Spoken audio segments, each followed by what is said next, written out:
And I just did not feel like watching that for an hour without people being like, oh, that's uncomfortable in the middle, because I want someone to say my thoughts while I'm watching that kind of stuff. From what I've seen, it was mostly Ariel being mad and Ned being like, yeah, well, that sucks for you. And also blaming it on society for some reason, which is wild. And you might question where the viewers of this podcast came from. Now, first you had the big amount of people who forgot that they followed Ned on Instagram, for example. I was in that group of people and was painfully reminded of the fact that I still followed him because he hadn't posted in 3 years. So, out of sight, out of mind. And another part came from the people who were already subscribed to the podcast. Now, you might ask yourself, how did that happen? You cannot subscribe to a podcast that doesn't exist. Remember the podcast he had with Ariel called Baby Steps? Yeah, he rebranded that into the Rock Bottom podcast, which is not particularly groundbreaking or weird. People rebrand their content pages all the time, and that is fine. But the podcast Baby Steps was produced by Miles Bonsignore. Fantastic guy, by the way, if you would like to check out his YouTube channel and podcast, he's great. But he also produced the Try Guys podcast, so it made sense that he was producing Baby Steps as well. And Ned, before uploading the first Rock Bottom podcast, forgot to check who has access to the accounts again. So Miles, as he was talking about on the Try Guys podcast later on, got some emails about that, and then he locked himself out or was thrown out eventually, whatever. But it's just, he did nothing about it. Like, he did not delete the podcast or something, because that would be weird. But it's wild to me that Ned did not check that at first, because, oh my god, it's not a big thing, but it is funny to me. You would check that. If you make all these people mad and then one person still has access to something important that you're going to post and could potentially delete it, you would check that first, but he didn't. When the podcast first came out, people were questioning why Ariel went on this podcast, because it seemed advantageous for Ned to have his wife on the podcast and talk about something that people have actually kind of wanted to hear about, that people had questions about at least. So he would get a lot of views, and what would Ariel get? Why was she on here? Did he kidnap her and do that? He obviously did not, by the way.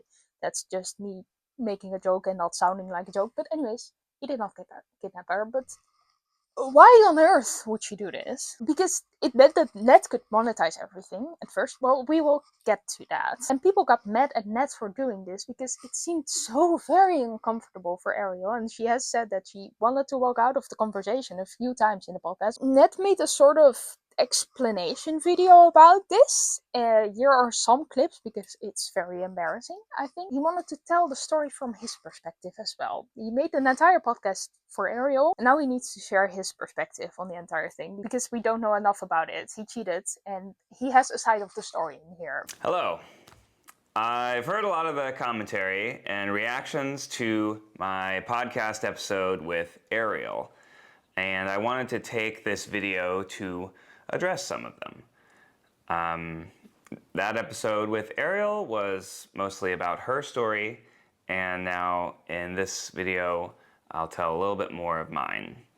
There's a lot that we wanted to keep private, but some things I'll touch on today.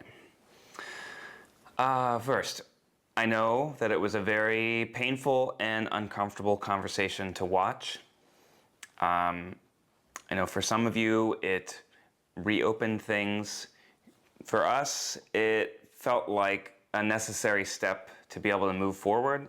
We knew we would always get these sort of questions in any context online, and it felt like the only way to move forward was just to face it head on. As has been reported in interviews, launching the podcast with a conversation with Ariel was Ariel's idea. She's a stakeholder in the Rock Bottom podcast and this new channel, and she wants it to be successful. So that was part of the reason why, in terms of having that conversation, we did it together rather than on any other platform. We knew it would draw a lot of attention. So apparently Ariel wanted to be on the first episodes, which makes sense because she needs the podcast to be doing well enough because he needs to pay her, because that's how divorce laws work, I guess. And if he's going to do this full time, it would make sense for her to want it to be successful. I'm not entirely sure how the structure works. She might still own part of the platform because Baby Steps was her podcast as well. I don't know. But she has some stakes in this. So that kind of makes sense. And I know that some of you have only seen 15-second clips of me putting my foot in my mouth, but I hope for those that watch the full hour that you took something away from it. You know, any clip that you see on TikTok is just one small snippet of an hour-long conversation of 3 years of trying to work through this. After Discovery, I started an intensive program of therapy. As I said, I did not watch the entire podcast, so I am kind of the bad guy in this. But as he also said, is that this hour of podcast of him and Ariel is just a very small part of the 3 years. So according to that logic, I would not necessarily understand those 3 years more if I watched the entire hour of it, because it's 1 hour in 3 years. So that logic doesn't really work like that. I want to base my opinion of what I saw, and I actually saw a lot. I think not everything. It's important for you to know that, but also this does not logically work like this. The rest of this video is him explaining that he learned in therapy that he has traumatized Ariel, and also that he learned empathy and listening to people in therapy, and that he's very proud of that. Congratulations, do you want a sticker now? I'm not entirely sure if he's practicing this empathy as well as he is saying here. I know I did not show you the clip, but he does say that, and I am not sure about that, but we'll get to that. A lot of people listened to the first podcast with Ariel, which left me wondering if people listen to the rest of the episodes on the Rock Bottom podcast. The first episode with Ariel has about 1.3 million views, which is a lot. The second podcast has 54,000 views, which is still a lot, but by far not as much. The third podcast has 23,000 views. The fourth one has 19,000. The fifth one 13,000, and the sixth one not even over 8,000. And now they're struggling to reach 10,000 views.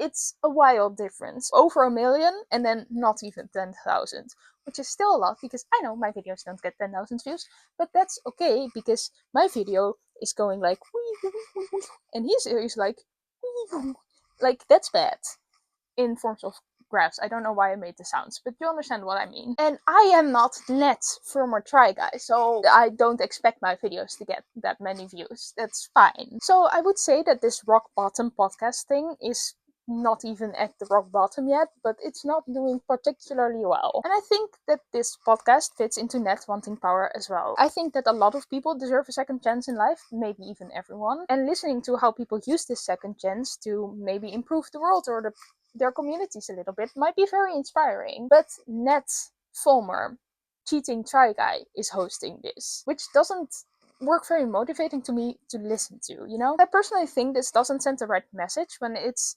coming from someone who is using their second chance to let other people talk about their second chances. And also, in my opinion, these titles and thumbnails read like the perpetrators are becoming the victims. Like this one, mom stole 200k for gambling addiction. The word mom in this sentence sort of makes it sound okay because she has children to care for and that costs money and is expensive, right? But it kind of makes you forget about the gambling addiction and stealing parts, and $200,000 is just so much. I understand that having a gambling addiction is incredibly hard, and I'm not trying to downplay that. But I also don't think that coming onto a podcast talking about this, hosted by someone who broke the trust of over 1 million people probably, traumatized his wife, and made his company lose over $1 million in revenue is maybe not the right choice. I don't know. It feels like it would be a feedback loop of people admitting their mistakes and being proud of that. Like, admitting your mistakes is good, but it does not mean that you did not make the mistake, especially if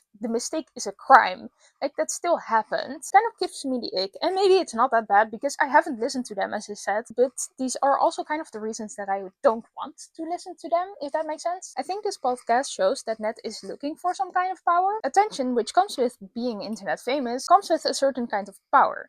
This podcast reads to me as a plea to listen to people, to the bad guy, and see their side of the story and see that they are also a victim of what they have been through in a way. Maybe the reason this podcast bugs me so much is exactly that, because in some cases that might be true, like the mother with the gambling addiction, for example. Like, sure, she did a bad thing and very much bad things, and I don't know her story exactly because, again, I did not listen, but She also might be a victim of the gambling industry, which is a big thing. But Ned is not a victim of something. And by platforming stories of people who are a victim in a certain way, kind of makes it sound like he thinks he's a victim also, which he also literally said in the first podcast with Ariel, by the way. But Ned is not a victim. He did the cheating thing. Nobody forced him to do that. He was the boss of the situation. He's also not saying that anybody forced him to do so. So he's not a victim. And the other people might be to a certain extent, which does not mean that they did not do the bad thing and made a choice. But Ned is not a victim. And to me, this all feels like he's trying to turn himself into a victim so he can get that attention back and that people feel sorry for him, and then he gets back part of his audience. This kind of insensible podcast did not feel the need for validation through the internet for Ned, apparently.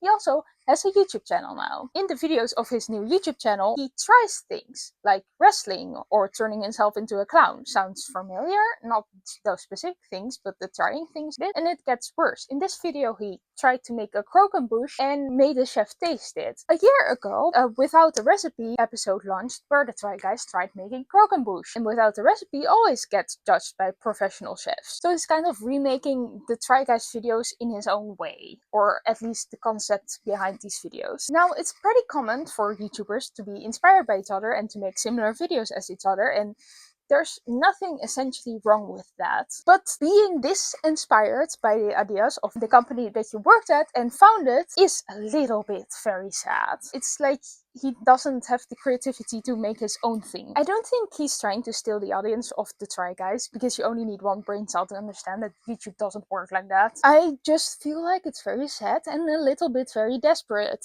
The video that stands out the most here is a video called I Have MS, with a crying face in the thumbnail. And again, I did not watch it, but I did want to read you an article about it. The article is by Variety and it reads, Ned Fulmer revealed on Sunday that he struggled with multiple sclerosis for the past 12 years.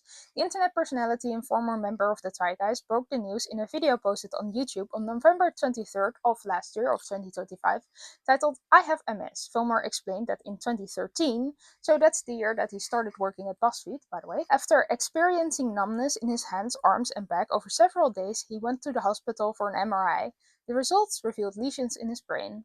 The doctor was like, you probably have MS, and I was like, what is that? Isn't that really bad? Fulmer recalled. I was totally in denial. I did not want to have MS, which is a fair response to the situation. You don't want to have it. Nobody wants to have MS. Fulmer said he hoped the numbness would fade on its own and left the hospital. However, the symptoms worsened. He recalled a serious scare where he was walking to the bathroom in the middle of the night and collapsed from weakness. He was rushed to the hospital afterward for further testing and care. He said of the incident, I remember sitting in that hospital bed and it getting worse and just being so scared and wondering if I was ever going to be able to walk again. Luckily, after he was given some medication, he was able to move his legs again. Fulmer said the recovery felt like a miracle. Now more than a decade ahead of his diagnosis, Fulmer shared that a recent MRI came back clean, but added he still struggles with, quote, low-level sensory issues. I was keeping it a really big secret for a long time, and I don't think that was very healthy for me, Fulmer said.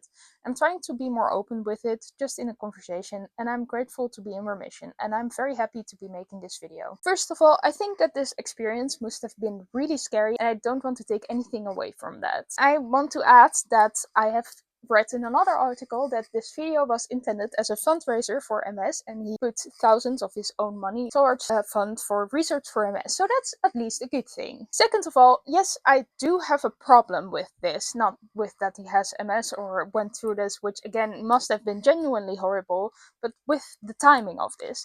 As I said before, Zach Kornfeld, also a Try Guy, also has a chronic illness and has been using his platform to advocate for research and resources every now and then for years. If Ned wanted to talk about his MS and advocate for resources and research, he could have done that. Like, he knew from Zach that the Try Guys audience is one of the most supportive audiences in existence, and also from Eugene's wonderful coming out video. The Try Guys audience, from what I know and from what I've seen, is amazing and supportive, so those were not the people to be scared of. Now, you're not obliged to share any diagnosis or disabilities that you have as a person on the internet.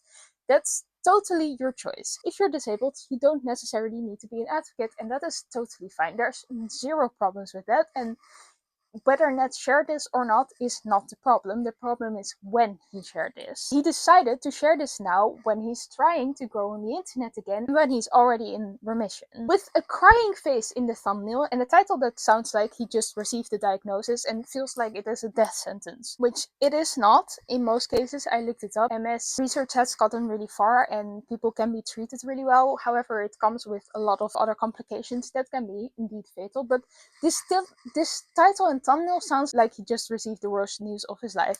Well, he's actually doing pretty well with this and is totally fine, and sure, he wants to talk about his experiences, which in any other moment would have been fine also. The way this is shared is my problem, not the actual information. Because this just feels like a way to get more views, and honestly, in my personal opinion, also feels like another middle finger to Zach Kornfeld. To make matters worse, recently someone has come out on the internet with alleged proof that Ned is buying views for his new YouTube channel, and that he allegedly defrauded $1 million from a company. Now, I don't want to reiterate the entire pretty short video of the person who found out about this or dived into this, so I will link this video down below. This video also accused Ned of commenting with another account that he has made years ago to defend himself in a way.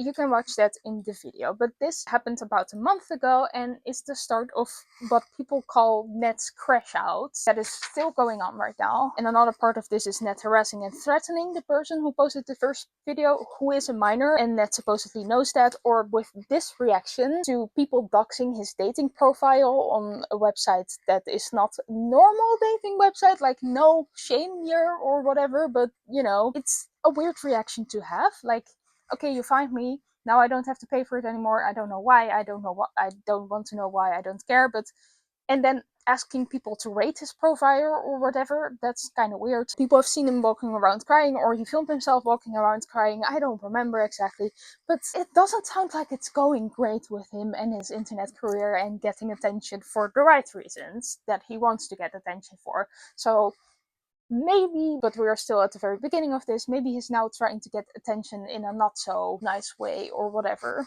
Now, you would think that people have stopped defending Ned at this point, or at any point after 2022, but then someone posted this on TikTok.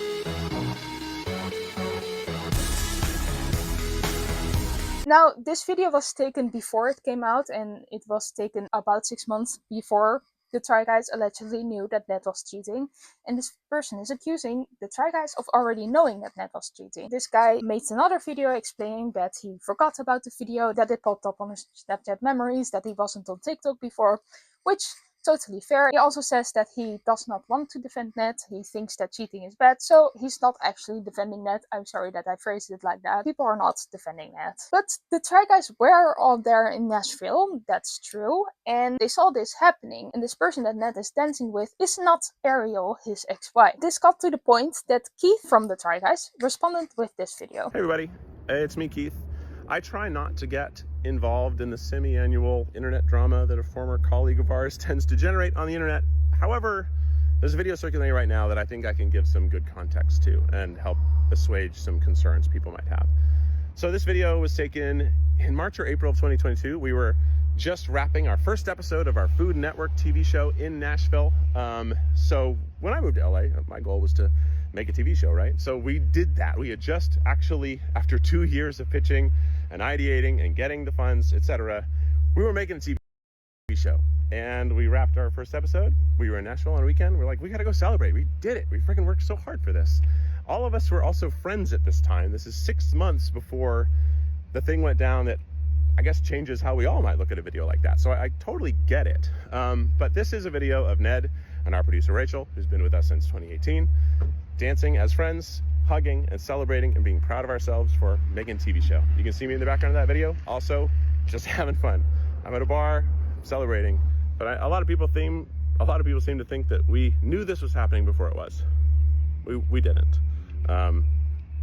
It really sucked for us too. So anyway, that's the info. I also want to add that I think that photo that's taken of us, Rachel took it.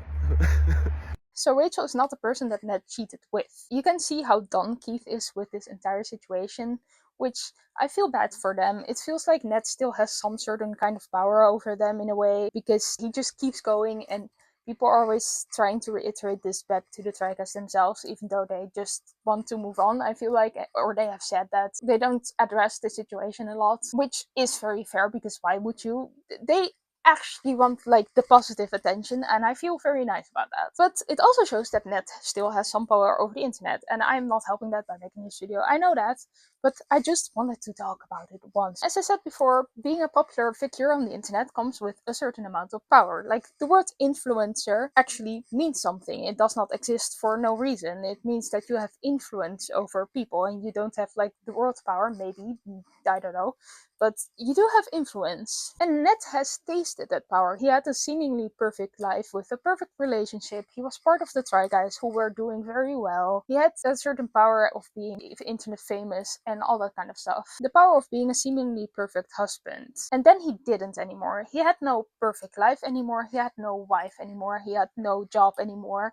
He had no company anymore. He had no audience anymore. Well, maybe, but they were all mad at him. He just had a bunch of mad people. That's all that he had. And his Yale degree, I guess. And in a sense, he lost about all his power. Now, we live in a world where getting noticed is very important to various degree to a lot of people, and maybe almost everyone. Not everyone, I would say, but even when you're just getting a job or wanting to rent a house, you need to be the one that gets picked, and you need to get attention to yourself, I guess in a positive way, to get yourself noticed and to be successful in a way.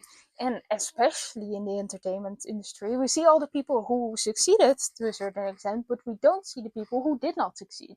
And we also don't see what's going on behind the scenes of the people who did succeed, because when they are in the public eye, they are performing to a certain extent. They are choosing what to share and what not to share, maybe some more conscious than the other ones. I feel like it's very healthy to not want to share everything, because for a lot of reasons, but you don't always know what's really going on with someone. And to be honest, I think that Ned came from a very privileged place as well. From what I can see, at very least. I don't know if he had any hardships or whatever, probably had, but like real hardships. I believe in the thing that when something is hard and someone else says, but I have it harder, or think about the children living in a war. Yes, obviously they have it objectively worse than I have, but that doesn't mean that I cannot feel bad about myself.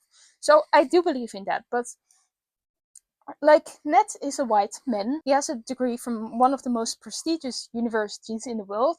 That's so prestigious that most people with an internet connection have heard about it.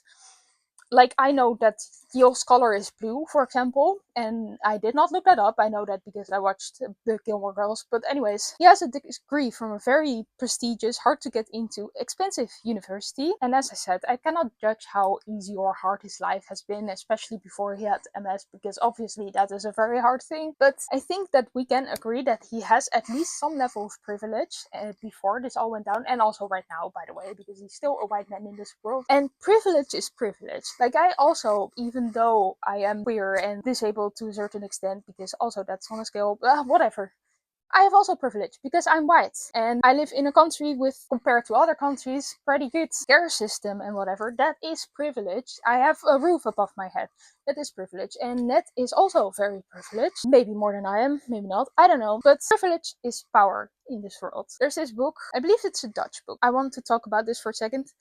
A Dutch journalist called Joris Luijendijk once wrote a book called De Zeven Vinkjes van Joris Luijendijk. It translates to the 7 check marks of Joris Luijendijk. And it's 7 check marks of how privileged you are in the way that you're born. In these 7 check marks, the first one is being white, the second one is being straight, the third one is being a man, the fourth one is having a high school diploma, because in the Netherlands you have different high school levels. The fifth one is a high university degree, high level university degree. The sixth one is in the Netherlands born parents, and the seventh one is having at least one parent that has a high level degree. So Ned is straight, as far as I know. He's white, he's a man.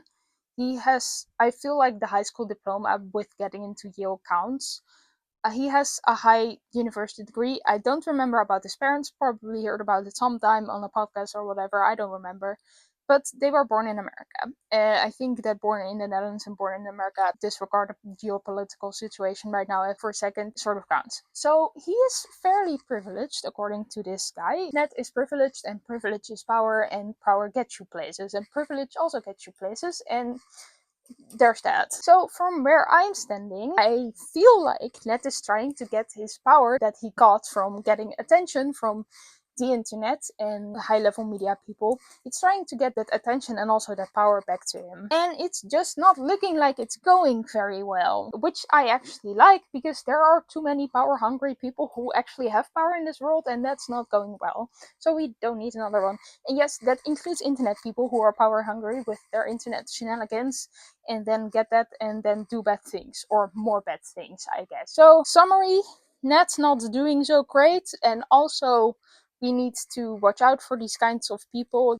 I feel like there are a lot of patterns in here that you can see in a lot of other internet people as well, and I don't think these people deserve positive platforms. So Ned, do better and use that science degree, do some science, save the world. I don't know. Okay, thank you for watching. If you like my little video, please press the wonderful shiny like and subscribe buttons, and then I will see you next time. Ciao!